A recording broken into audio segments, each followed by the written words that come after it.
할렐루야, 반갑습니다. 창세기 성경 공부 5번째 시간입니다.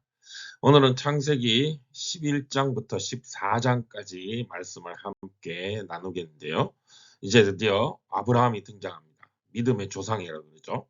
아브라함이 어떻게 믿음의 조상이 되었는가 오늘 말씀을 통해서 함께 살펴보고자 합니다. 10장에서 우리가 노아의 홍수에 대해서 다루었죠.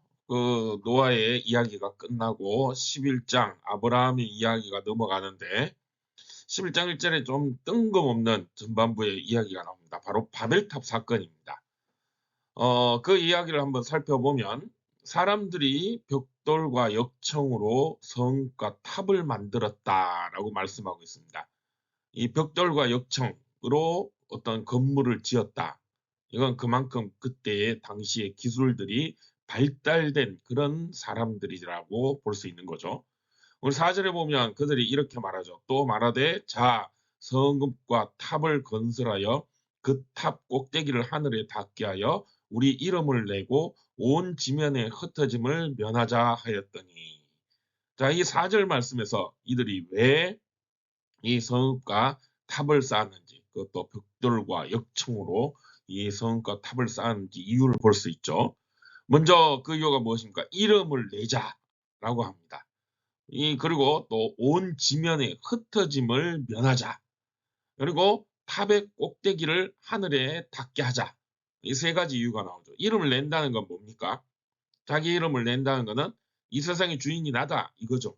우리가 모여서 성읍을 만들고 탑을 쌓아서 우리의 이름을 온 세상에 드러내자.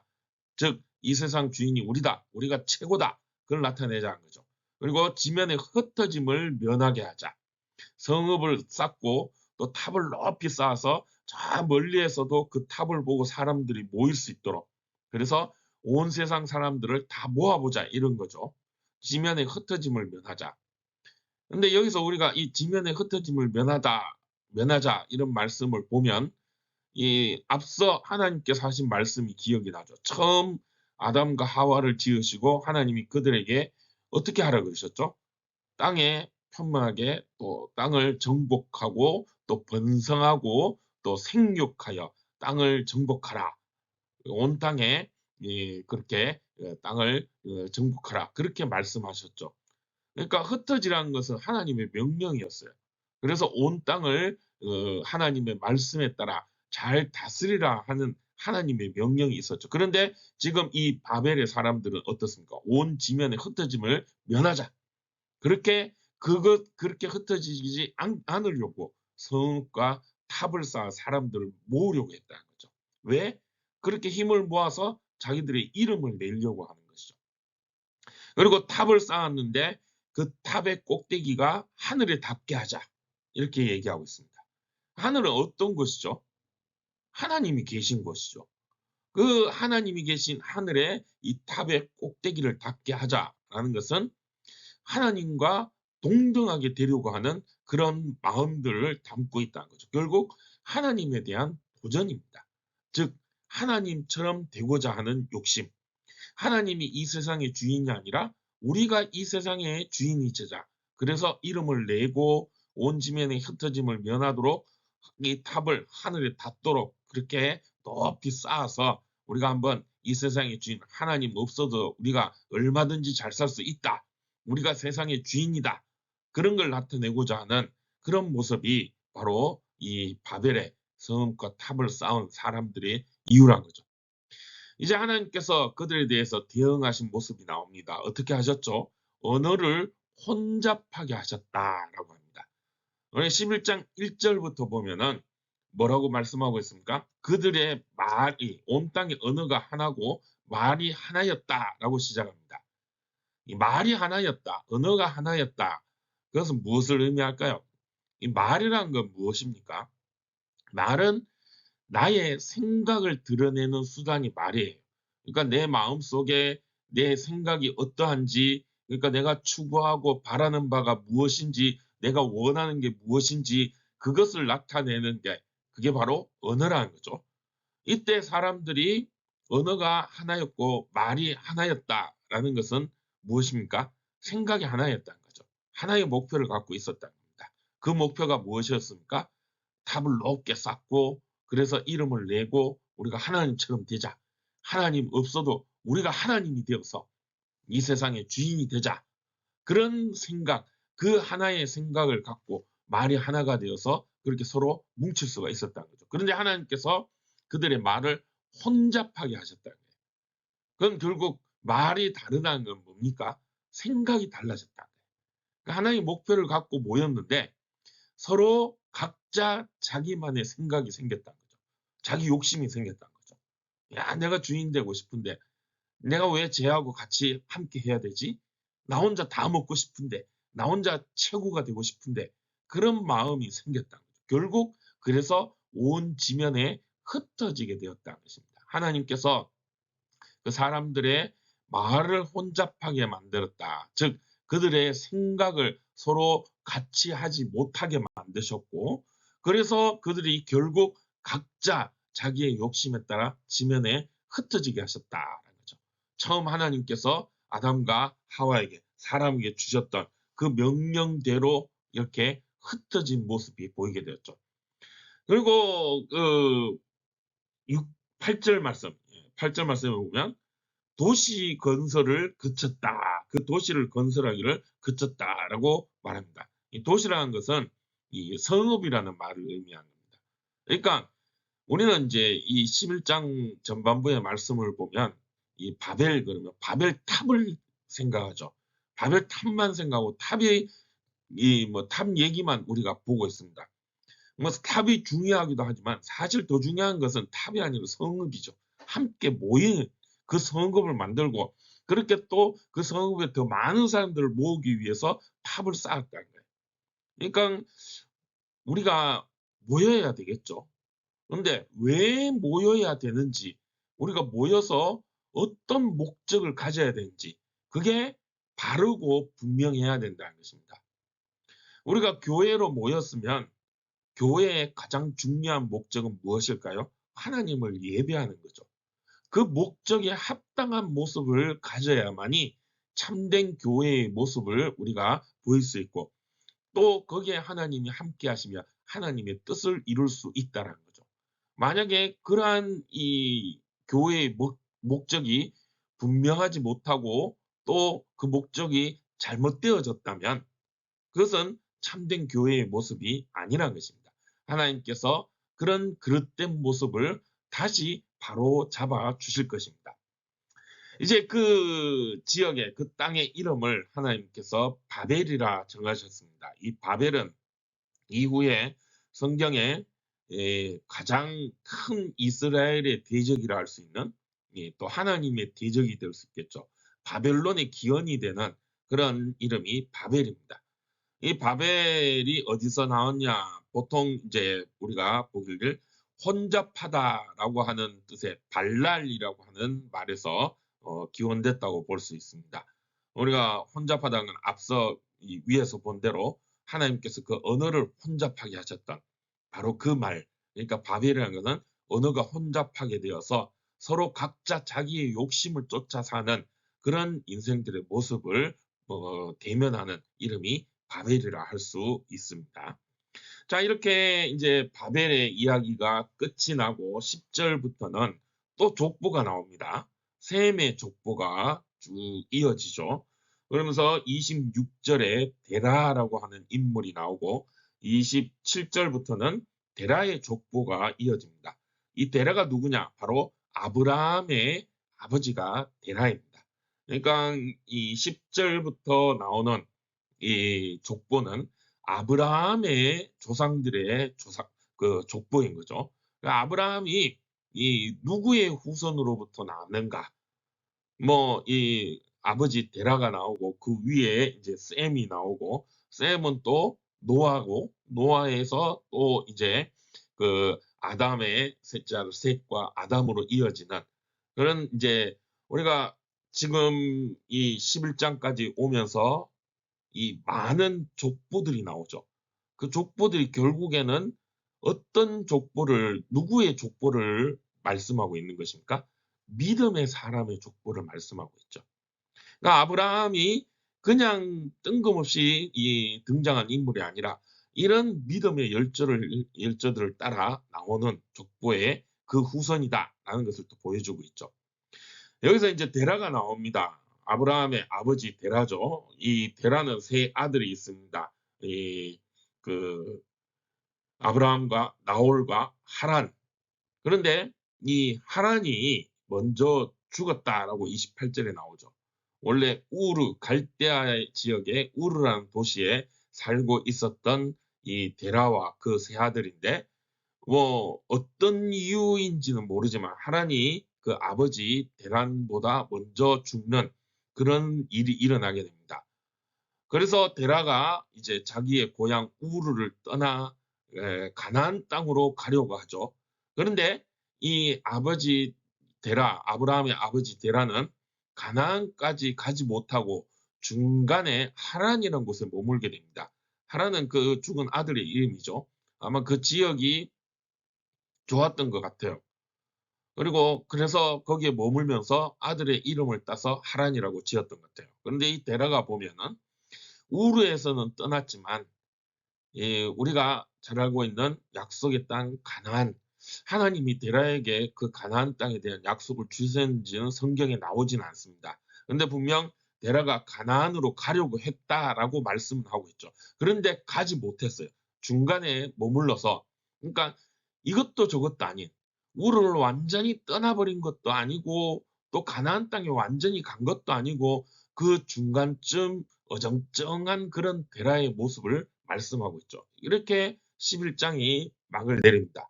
그러면서 12장 1절에서 이제 아브라함이 등장합니다. 여호와께서 아브라함에게 이르시되 너는 너의 고향과 친척과 아버지의 집을 떠나 내가 네게 보여줄 땅으로 가라 라고 하나님께서 아브라함에게 명령하시죠. 떠나라. 고향을 떠나라. 그리고 내가 보여줄 땅으로 가라. 그 보여줄 땅은 결국 가나안 땅을 말하고 있죠. 아버지 데려가 가지 못한 그곳을 이제 아브라함에게 하나님께서 가라 말씀하십니다. 고향과 친척과 아버지의 집을 떠나 하나님의 약속을 따라 그렇게 그곳으로 가라. 그렇게 하나님 말씀하시죠. 그 이유는 2절에 또 이어집니다. 내가 너로 큰 민족을 이루고 내게 복을 주어 내 이름을 창대하게 하리니 너는 복이 될지라. 그렇게 말씀하고 있습니다. 아브라함을 통하여 큰 민족을 이루고 또 아브라함에게 복을 주어서 그 복을 통하여 그 아브라함의 이름을 통하여 창대하여 복이 될 것이다. 세상 사람들에게 그 복을 흘려 보내고 나누어 주는 복의 근원, 복의 통로가 되게 하겠다라고 하신 하나님의 약속인 거죠. 이 약속이 결국엔 뒤에 그 누구에 의해서 이 약속이 완전히 성취가 되죠? 바로 예수님을 통하여 성취가 되는 것입니다. 이 복은 결국 예수님을 의지하는 거죠. 말씀하는 거죠. 그 예수님이 이루실 구원의 복을 의미하고 있는 것입니다. 그렇게 하나님께서는 아브라함에게 바로 그런 복의 약속, 예수님을 믿는 구원의 복의 약속을 아브라함에게 주시며 고향을 떠나 약속의 땅 가나안으로 가라 말씀하시고, 아브라함은 그 하나님의 말씀을 따라서 자기의 조카 롯과 함께 하나님을 떠나 가나안 땅으로 가게 되죠. 그래서 5절에 12장 5절을 보면 마침내 가나안 땅에 도착하게 됩니다. 그리고 하나님께서 아브라함에게 이 땅을 네 자손에게 주리라 그렇게 말씀을 하셨습니다. 그리고 아브라함은 거기서 제단을 쌓았다는 거죠.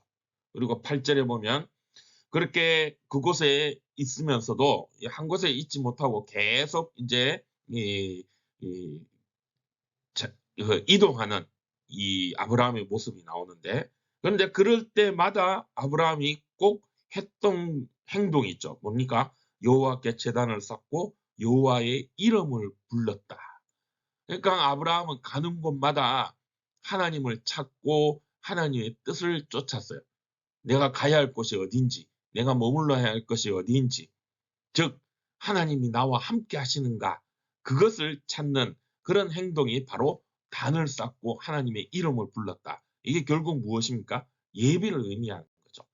아브라함은 그렇게 하나님과 늘 동행하는 예배의 삶을 살았다는 것을 이 말씀을 통해 볼 수 있습니다. 근데 10절에 보면 이제 그렇게 이 아브라함이 살고 있던 곳에 그 기근이 생기게 되고, 그래서 아브라함이 그 기근을 피해서 이제 애굽 땅으로 가게 되는데, 그럼 애굽 땅에서 이제 아브라함이 또 자기 아내 사레에게 뭐 거짓말을 하게 하고, 또 그러면서 애굽의 왕이 사레를 데리고 가고, 또 거기에서 뭐 거짓말을 하고 뭐 이러니 저러니 뭐 그런 이 사건들이 일어납니다. 어떤 부분에서 보면 좀 이해하기 힘든 사건인데, 이 사건은 결국 이 아브라함이 애굽 땅에 머물면서 그 아브라함이 사실 우리가 생각하기에는 뭐 몇 명 안 되는 사람들, 아주 뭐 이렇게 소박한 그런 가족들과 함께 살고 있는 그런 모습으로 우리가 좀 이해할 수도 있는데, 사실 아브라함이 이 지금 13장 14장에서 등장할 때도 보면 군대를 이끄는 거의 이 나라를 이룰 수 있을 만큼의 그런 어떤 재력과 부와 또 많은 사람들을 거느렸던 그런 아브라함이란 것을 우리가 짐작할 수 있습니다. 그러니까 함부로 대할 수 없는 존재라는 거죠. 그런데 그런 아브라함이 애굽 땅에 쑥 들어오니까 애굽 왕의 입장에서는 좀 눈에 가시같이 여기고, 또 뭔가 경계해야 될 그런 인물이 아브라함이라는 거죠. 거기서 아브라함이 이 사례를 말하자면 볼모로 보내는, 그래서 어떤 이제 이 사례를 인질로 해서 그러니까 서로의 평화를 유지하자 뭐 이런 분위기, 약간 그런 의미로 우리가 이 부분을 살펴볼 수 있습니다. 근데 중요한 것은 아브라함은 그런 식으로 뭐 때로는 거짓말도 하고, 때로는 뭐 해서는 안 될 자기 부인을 뭐 그렇게 이 애굽 왕에게 보내고, 그런 사이에서도 결국에는 하나님께서 아브라함을 지켜주신다는 거죠. 애굽 왕의 집에 꿈에 하나님이 나타나셔서 그 바로에게 말씀하시기를 네가 왜 이렇게 하느냐, 그러면서 그 이 아브라함의 아내를 보내게 하고, 그리고 이 아브라함과 그 가족들이 애굽 땅에서 아무 탈 없이 지낼 수 있도록 하나님이 함께 하셨다. 거기에서도 함께 하시는 하나님이심을 말씀하고 있는 것입니다. 이제 13장으로 넘어가서 그러던 아브라함 또 그 조카 롯이 네게브라고 하는 지역에 머물게 됩니다. 여기는 평야 지역인데요. 그런데 여기에서 아브라함과 롯이 함께 있는데 이 두 사람의 재산이 점점 더 많아지게 되었습니다. 물질의 복도 아브라함과 롯이 함께 받게 되었다는 거죠. 근데 이제 너무 서로의 이 재산들이 많다 보니까 서로 간에 다툼이 있어요. 물론 뭐 아브라함과 롯이 다투는 것은 아닌데, 그 밑에 사람들이 서로 이 지역에서 함께 있다 보니까 뭐 갈등도 생기고 또 이런저런 그런 사소한 문제들도 생기게 된다는 거죠. 그래서 이제 함께 할 수 없게 됐다. 그래서 각자의 길을 가자. 이제 롯도 뭐 아브라함의 조카였지만 이제 롯도 스스로 독립할 수 있을 만큼의 그런 어떤 성장이 있었기 때문에 이제 너는 너대로 길을 가고 난 나대로 길을 가겠다. 우리 서로 각자의 길을 가자. 그렇게 하게 되는 거죠. 그때 롯은 이 보기에 좋은 당시 좀 발달되고 또 풍요로운 지역이었던 소돔으로 가게 됩니다. 그리고 아브라함은 그 이후 하나님의 또 뜻을 쫓아 하나님과 함께 하나님이 보여주신 그 땅에 머물며 그렇게 하나님의 또 약속을 보게 되죠. 그런데 그렇게 소돔으로 갔던 롯이 그 소돔 땅에서 전쟁에 휘말리게 됩니다. 소돔 지역에서 아주 큰 전쟁이 일어나게 되는데, 그 사이에서 롯이 이제 인질로 잡혀가게 되는 그런 이 모습이 나오게 되죠. 그 소식을 들은 아브라함이 이 롯을 구하려고 군대를 이끌고 쫓아갑니다. 그래서 그 롯을 인질로 잡아간 나라의 왕들을 다 물리칩니다. 그러니까 아까 제가 말씀드린 것처럼 아브라함이 이 당시에 이 정도로 어떤 군사력도 있고 또 이 정도로 힘이 있는 그런 모습이었다는 거죠. 근데 다른 사람들은 이 정도 되면 이제 나라를 세워서 왕이 되는데 아브라함은 그런 모습이 없어요. 왜냐? 하나님이 함께 하신다고 하는 믿음이 아브라함에게 있었기 때문이란 거죠. 자, 이렇게 이제 전쟁에서 승리하여서 아브라함이 또 롯을 구해줍니다. 근데 여기서 이제 롯과 아브라함의 관계를 13장, 14장에서 이렇게 두 장에 걸쳐서 쭉 얘기하는데 여기서 보면 어떻습니까? 롯은 아브라함을 그냥 따라갔죠. 그런데 아브라함을 따라갔던 이 롯도 아브라함과 함께 복을 누리는 모습을 보게 됩니다. 처음 이제 하란 땅에서 함께 움직였을 때 뭐 아브라함 것도 아마 그때는 아무것도 없었고 롯도 아무것도 없었을 것이에요. 그런데 그렇게 아브라함과 함께 하였더니 아브라함도 큰 부자가 되고 힘 있는 그런 모습이 되었지만 롯도 아브라함과 더불어 그렇게 큰 이 부자가 되고 복을 누릴 수 있었던 거죠. 누구 때문에 그렇게 됐습니까? 아브라함 때문에 한 거죠. 처음 이 11장에서 하나님께서 아브라함에게 주셨던 그 약속이 일단 지금 롯을 통해서 이루어지는 모습을 보게 되죠. 그리고 이후에 롯뿐만 아니라 온 세상의 사람들이 아브라함을 통하여서 롯과 같이 그렇게 복을 누리게 될 것임을 암시하는 그런 말씀이 바로 이 13장, 14장 말씀이죠. 그런데 이게 그냥 아브라함이 뭐 능력이 좋아서 아브라함이 잘해서 라기보다는 하나님께서 그렇게 복을 주셨다는 것입니다. 그 내용이 17절부터 나옵니다. 이제 전쟁에 승리하고 롯을 구해온 아브라함이 다시 이제 집으로 돌아가는 그런 여정 가운데에서 한 사람을 만나게 됩니다. 누구를 만났냐? 멜기세덱을 만나게 됩니다. 이 멜기세덱이 누구냐? 이 14장 18절 말씀에 보면 이 멜기세덱은 살렘 왕이라고 합니다. 살렘이라는 것은 샬롬이라고 하는 거죠. 즉 평화의 왕이라는 것입니다. 이 샬렘 왕 멜기세덱이 이제 이 아브라함을 맞이하는데 그는 지극히 높으신 하나님의 제사장이었다라고 또 18절에 말씀하고 있죠.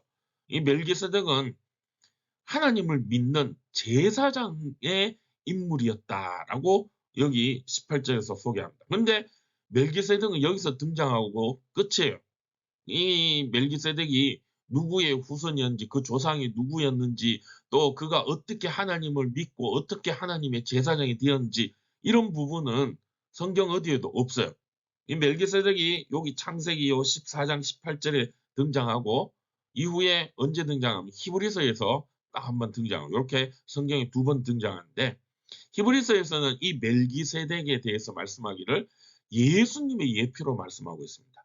멜기세덱이 뭐 어떻게 보면 좀 뜬금없이 그렇게 등장하여 하나님의 제사장으로 그렇게 또 아브라함을 축복하는 그런 모습으로 나타난 것처럼 예수님도 그럼 어떤 사람의 어떤 혈통이 누구 뭐 예수님이 어느 뭐 집안에서 뭐 어떻게 배워서 뭐 어떻게 해서 그런 어떤 인간적인 조건으로 예수님이 메시아 우리의 구세주가 되신 것이 아니라 하나님께서 그렇게 예수님을 우리의 메시아 되게 하신 하나님의 아들이심을 멜기세덱을 통해서 이제 이 히브리서는 설명을 하고 있는 것이죠.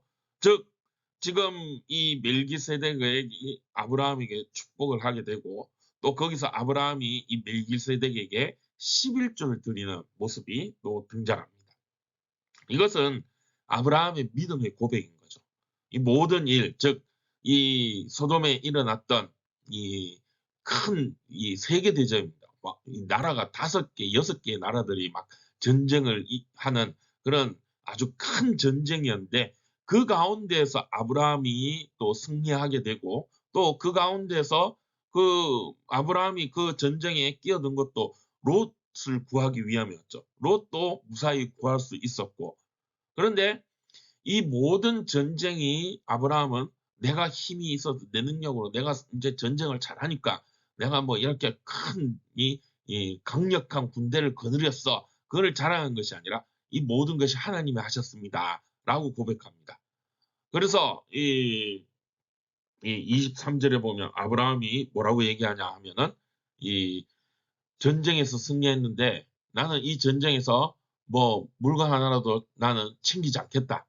보통 이제 고대에서 전쟁에 이기면은 그 상대방의 또 그 전쟁에 참여한 모든 나라의 이 물건과 재물들을 다 승자 독식이라고 그러죠.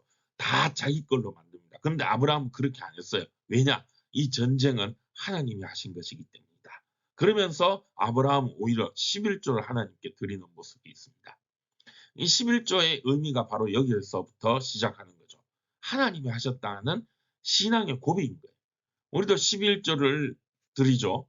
왜 11조를 드려야 하는가? 11조가 무엇인가? 지금까지 나와 함께 하신 하나님, 그리고 지금의 나를 있게 하신 하나님, 나의 모든 것이 다 하나님 것이며 지금 나의 모습도 하나님의 은혜입니다. 그런 신앙의 고백이 바로 이 11조에 담겨 있고 11조는 그런 신앙의 고백이라는 것입니다.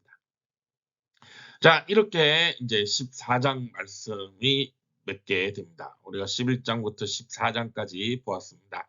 하나님이 아브라함에게 고향을 떠나 약속하신 보여주신 가나안 땅으로 가게 되고 아브라함이 그렇게 하란에서부터 가나안 땅, 또 가나안을 거쳐 애굽까지 그리고 그 지역에서 뭐 네게브도 가고 또 여기저기 많은 지역을 다니면서 그렇게 지내게 되는데 아브라함이 그럴 때마다 하나님의 이름을 부르고 제단을 쌓았던 모습이 등장합니다.